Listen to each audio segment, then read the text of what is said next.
대장동 개발 특혜 의혹의 핵심 인물이죠. 김만배 씨와 남욱 변호사가 동시에 구속되면서 윗선이나 정관계 로비에 대한 검찰 수사도 탄력을 받을 거다, 이런 관측이 나오고 있습니다. 이런 가운데 핵심 피의자 중 가장 먼저 구속된 유동규 전 본부장이 검찰의 압수수색 당일 이재명 민주당 대선 후보의 측근과 통화한 사실이 뒤늦게 확인됐습니다.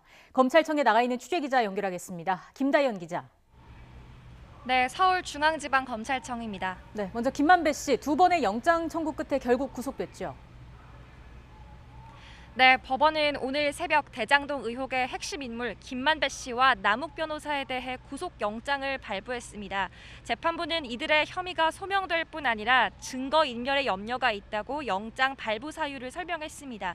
대장동 핵심 인물들이 구속된 건 지난달 3일 가장 먼저 구속된 유동규 전 성남도시개발공사 기획본부장에 이어 두 번째입니다.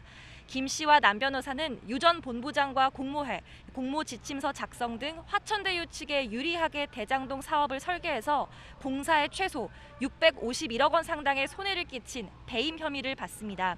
다만 공사에서 일하며 공모지침서 작성과 사업자 선정에 깊이 관여한 배임 혐의의 공범 정민용 변호사는 도망이나 증거인멸 이유가 없다는 이유로 구속을 면했습니다.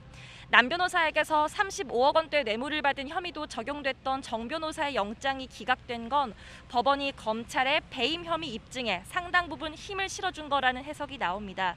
배임 혐의가 어느 정도 소명된 만큼 이제 수사는 당시 시장으로서 대장동 사업 결정권을 가졌던 이재명 민주당 대선 후보를 비롯한 성남시 관계자의 개입 여부를 가리는 게 핵심입니다.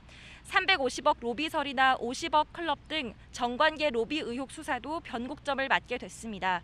이번 영장에서 빠졌던 곽상도 의원 아들 퇴직금 50억의 성격과 박영수 전 특별검사, 권순일 전 대법관 등 호화 전관 고문단의 역할을 규명하는 것도 남은 수사의 핵심 과제입니다. 네, 김다연 기자. 이런 가운데 검찰이 유동규 전 본부장 자택을 압수수색한 날 유 전 본부장과 정진상 전 실장이 통화한 사실이 드러났다고요? 네, 유 전 본부장은 지난 9월 검찰이 주거지 압수수색에 나서자 휴대전화를 창밖으로 던져 폐기를 시도하기도 했는데요. 그런데 유 전 본부장의 통화 기록을 분석한 결과 압수수색 당일 유 전 본부장과 정진상 전 성남시 정책실장이 통화했다는 사실이 확인됐습니다. 정 전 실장은 이재명 후보의 최측근으로 황무성 초대 성남도시개발공사 사장이 사퇴를 압박당하는 녹취록에서도 언급됩니다. 논란이 일자 정 전 실장은 녹취록이 언론에 보도될 당시 평소 알고 있던 유 전 본부장의 모습과 너무 달라서 직접 확인이 필요하다고 판단해 전화한 거라고 해명했습니다. 그러면서 통화에서 유 전 본부장에게 잘못이 있다면 감추지 말 것과 충실히 수사에 임할 것을 당부했다고도 덧붙였습니다.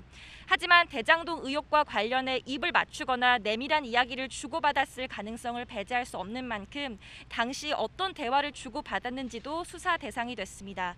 경찰이 확보한 유 전 본부장의 버려진 휴대전화 말고 검찰은 유 전 본부장 지인 집에서 압수한 휴대전화 여러 대를 분석하고 있습니다.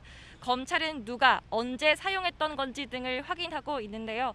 일각에선 정 전 실장 이름이 의혹 곳곳에서 거론되는 만큼 직접 조사가 불가피하다는 관측도 나옵니다.